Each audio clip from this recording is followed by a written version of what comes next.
Hi friends, இன்னைக்கு நாங்க first time white sauce cheese pasta அது வந்து ட்ரை பண்ணோம். மார்க்கா சொல்லு.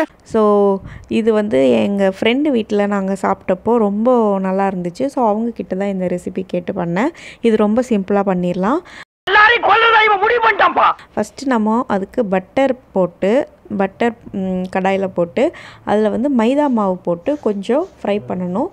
அந்த ஃப்ரை ஆனதுக்கப்புறம் பூண்டு போட்டு அதுக்கப்புறம் காய்ச்சி ஆற வச்ச பால் இந்த மைதாவில் ஊற்றி கொஞ்சம் நேரம் கலக்கிட்டே இருந்தோம்னா அது வந்து க்ரீமி டெக்ஸ்சருக்கு வந்துடும்.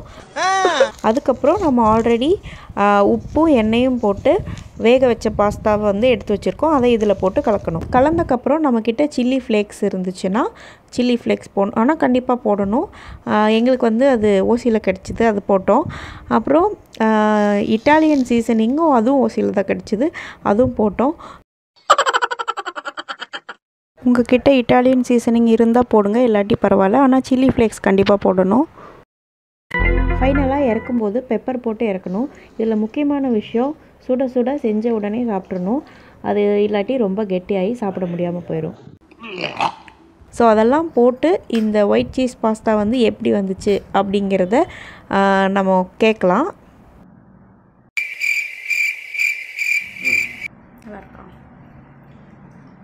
பரவாயில்ல. உப்பு போடாமல் அந்த சீஸோட உப்பு வாக்கிது. ஆனால் நான் உப்பு போட்டேன். அப்படியா? ஆமாம், சீஸ் போட்டதுக்கப்புறம் சாப்பிட்டு பார்த்தேன், உப்பு இல்லை. அதுக்கப்புறம் தான் போட்டேன். இப்போ நான் என்ன உங்கள்கிட்ட சொல்றது, தேவையில்லாத ஐடியாலாம் கொடுத்துட்டு நம்மளை இறக்கி விட்டு வெடிக்க பார்க்குறானே. இவங்கிட்ட போய் நான் என்னத்தை பேசுவேன்? லைட்டாக தான் தூணேன். அந்த பீஸா வாங்கினப்போ மிச்சம் இருந்துச்சுல்ல, அந்த சில்லி ஃப்ளேக்ஸ், இட்டாலியன் சீசனிங் அதெல்லாமே போட்டேன்.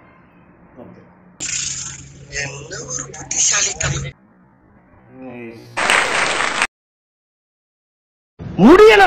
ஸோ இது ஆக மொத்தம் நல்லா வந்திருக்கு. நீங்களும் உங்கள் வீட்டில் ட்ரை பண்ணி பாருங்கள். இது சிம்பிளாக ஒரு 5 to 15 மினிட்ஸில் பண்ணிடலாம். ஸோ பண்ணி பார்த்துட்டு சொல்லுங்கள். தேங்க்யூ.